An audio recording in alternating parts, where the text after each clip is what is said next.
يخرب بيتك يا كريستيانو، انت الوحيد اللي كنت بتعرف عن جائزة فرانس فوتبول والكرة الذهبية لما هاجمتهم وحكيت عنهم.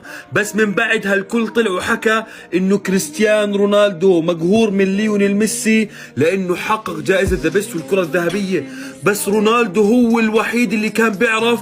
واليوم تم إثبات الأمر للجميع بأنه كريستيانو رونالدو كان على حق. رونالدو حكى عن جائزة الكرة الذهبية وعن جائزة ذا بيست.